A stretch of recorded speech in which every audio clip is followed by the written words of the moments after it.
Hi నేను Sharada welcome to coffees and movies. ఆయన movies అంటే పెద్ద పెద్ద స్టార్లు అవసరం లేదు. ఆయన మూవీస్ అంటే భారీ బడ్జెట్లో అవసరం లేదు.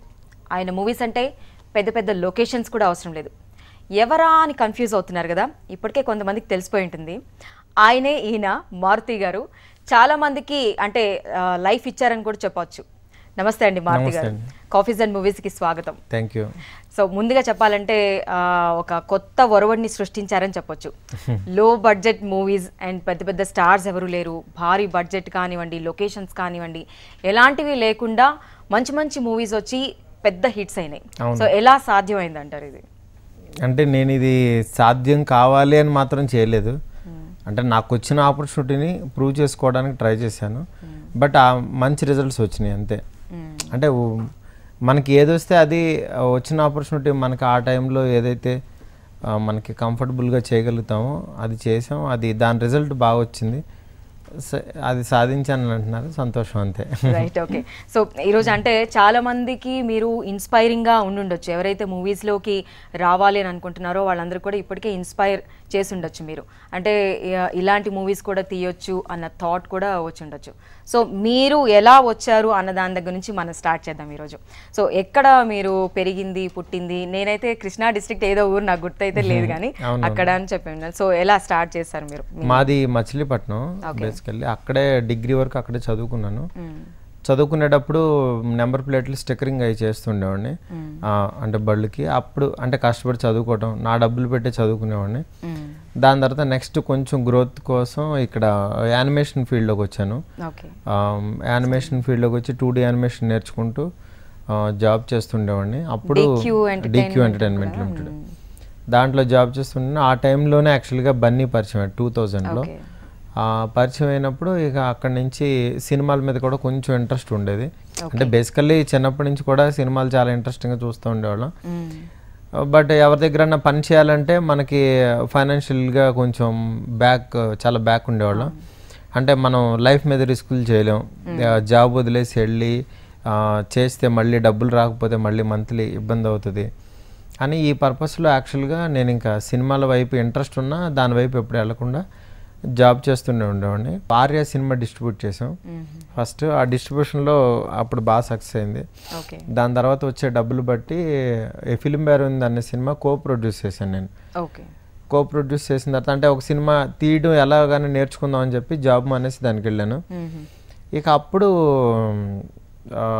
ఈ ఒక సినిమా ఇప్పుడు ఉన్న బడ్జెట్లు ఇప్పుడున్న పరిధుల్లో ఇలా తీసినా సరే హిట్ అయినా సినిమాలు రిజల్ట్ త్వరగా రాదు, అంటే హిట్ అయినా డబ్బులు రావు అని తెలుసుకుని ఇంకా అలా కాదు అని కొంచెం సినిమా ఫీల్డ్కి దూరంగా ఉంటూ ఏదేదో చేసుకుంటున్న టైంలో చిరంజీవి గారు ప్రజారాజ్యం పార్టీ పెడుతున్నప్పుడు ఫ్లాగ్ డిజైన్ చేయమన్నారు. అప్పుడు ఫ్లాగ్ డిజైన్ చేయడం, దాని తర్వాత చిరంజీవి గారితో అంటే ఆయనే నాకు ఒక రకంగా నేను చేయగలుగుతాను డైరెక్షను అనే ఒక నమ్మకం నా మీద కలిగేట్టుగా చేసిన ఆయన. ఆ ప్రస్థానం అనేది చాలా బాగుంది. ఇలా కూడా చేయొచ్చు, ఇలా కూడా రావచ్చు, ఆ జీల్ అనేది ఉండాలి.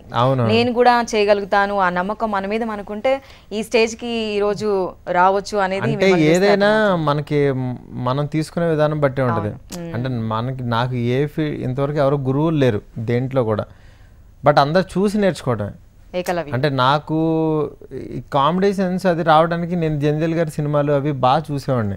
మామూలు కుటుంబ నేపథ్యంలో నుంచి వచ్చానని చెప్తున్నారు. ఎవరైనా ఫస్ట్ వచ్చేది మూవీస్లోకి వెళ్తున్నాను అనగానే వద్దు, ఒక ఇన్సెక్యూరిటీ ఉంటుంది అనేసి వాళ్ళే చెప్తూ ఉంటారు. సో మీ ఫ్యామిలీ మెంబర్స్ ఎవరు మిమ్మల్ని ఏమీ అనలేదా? అంటే ఎవరేం అనలేదు, బట్ మా వైఫ్ వాళ్ళకి ఏంటంటే సినిమా లోపలికి వెళ్ళడం ఇష్టం ఉండదు, ఎందుకంటే రిస్క్ ఫీల్డ్. బట్ వాళ్ళు కొంచెం భయపడతారు కదా, అలాగే భయపడ్డారు. బట్ నా ఇంట్రెస్ట్ కాదని లేక మామూలుగా ఫస్ట్ సినిమా వచ్చిన రిజల్ట్కి అంటే ఏదన్నా సినిమా గబుక్కుని ఫెయిల్ అయితే కొంచెం భయపడతారు. బట్ ఫస్ట్ సినిమానే హిట్ అవడంతో వాళ్ళకు కూడా నేను చేయగలుగుతాను అనే నమ్మకం కూడా వాళ్ళకి వచ్చింది. Okay okay.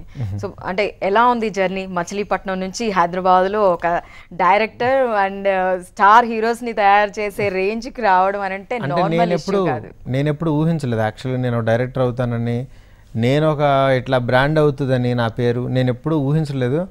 బట్ వచ్చిందంతా నేను ఇదంతా కళ నిజం అనే దీంట్లోనే నేను ఉన్నాను. బట్ నా లైఫ్ నేను నార్మల్గానే లీడ్ చేసిన. ఎవరు కూడా లాంగ్ బ్యాక్ ఏం జరిగింది అనేది చెప్పుకోవడానికి చాలా మంది ఇష్టపడరు ఒక స్టేజ్కి వచ్చిన తర్వాత. కానీ అలా మీరు అనిపించట్లేదు, ఈవెన్ మీ మాటల్లో కానివ్వండి, మీరు చెప్తున్న తీరు కూడా. మనం దాచుకున్నా ఏమవుతుంది, అదే గర్వపడాలి. అలా ఉంటారు కదా. అంటే నేను ఈ రోజు ఉన్న పొజిషన్కి నేను గర్వపడవట్లా, నేను అక్కడి నుంచి వచ్చినందుకు గర్వపడుతున్నా. ఎందుకంటే చాలా తక్కువ మంది ఒక రోడ్డు మీద నెంబర్ ప్లేట్లు వేసుకునే స్టేజ్ దగ్గర నుంచి నెక్స్ట్ ఇట్లాంటివన్నీ చూసి వస్తారు కదా, ఆ స్టేజ్ నుంచి వచ్చాననేది నాకు ప్రౌడ్గా ఫీల్ అవుతున్నా అంతే. ఓకే, ఇన్స్పిరేషన్ అనేది వచ్చింది కాబట్టి నిజంగా అంటే ఎవరో ఒకళ్ళని మనం అనుకుంటూ ఉంటాం, రియల్గా వాళ్ళని మనం అభిమానించకపోయినా కానీ ఒక పర్సన్ అనేవాళ్ళు మన మైండ్లో ఉంటారు. సో మీకెవరు ఇన్స్పిరేషన్? అంటే నాకు చాలా మంది ఉన్నారు, బట్ స్ట్రైట్గా ఎదురుగుండా కనపడేది చిరంజీవి గారే. ఇంకా ఆయన మించి ఎవరు ఉంటారు ఇన్స్పిరేషన్కి?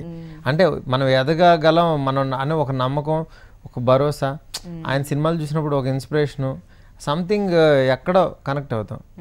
అలాగే పవన్ కళ్యాణ్ గారు, అంటే ఆయన ఒక సినిమా చూస్తే వాళ్ళు కష్టపడే విధానం మనకు బాగా నచ్చుతూ ఉంటుంది. బట్ మనం ఇవాళ అంటే వాళ్ళతో పోల్చుకుంటే మనం ఏమీ కష్టపడినట్టు ఇప్పుడు, అంటే మనం అసలు ఏమీ చేయట్లేదు, హ్యాపీగా మనం పొద్దున్న లేస్తున్నాం, మన పనులు మనం చేసుకుంటున్నాం. అసలు ఇంకెక్కడ కష్టపడుతున్నాం మనం? ఈ వయసులో కనుక ఇప్పుడు కనుక కష్టపడకపోతే ఫ్యూచర్ ఇట్లాగే అలవాటు అయిపోద్ది. డెఫినెట్గా ఈ వర్డ్స్ అందరినీ ఇన్స్పైర్ చేస్తాయండి. అంటే ఎవరైతే రావాలనుకుంటున్నారో మూవీ ఫీల్డ్లోకి చాలా మంది రావాలనుకుంటారు, రోజు డ్రీమ్స్ వాళ్ళకి రావాలి అని, కానీ ఎక్కడి నుంచి స్టార్ట్ చేయాలో తెలియని వాళ్ళు ఉంటారు. మిమ్మల్ని చూసి వాళ్ళు తప్పకుండా ఇన్స్పైర్ అవుతారు కూడా. అంటే నాట్ ఓన్లీ మూవీ ఫీల్డ్ అండి, ఇప్పుడు నాకు తెలిసింది సినిమా ఫీల్డ్ కాబట్టి సినిమాలో నేను సాధించాను. అట్లా ఎనీ ఫీల్డ్, అంటే వాళ్ళు బాగా చదువుకునే వాళ్ళు ఉంటారు, యుఎస్ వెళ్ళాలి, లేకపోతే ఏదో సాధించాలి, లేకపోతే సైంటిస్ట్ అవ్వాలి, ఏవో ఉంటాయి. బట్ అనుకోవటం వేరు, మనం సాధించడం వేరు. అంటే మనం ఇలా అవుతాను అని చెప్పి మన పని మనం ఇప్పుడు చేసుకుంటుంటే అవ్వం.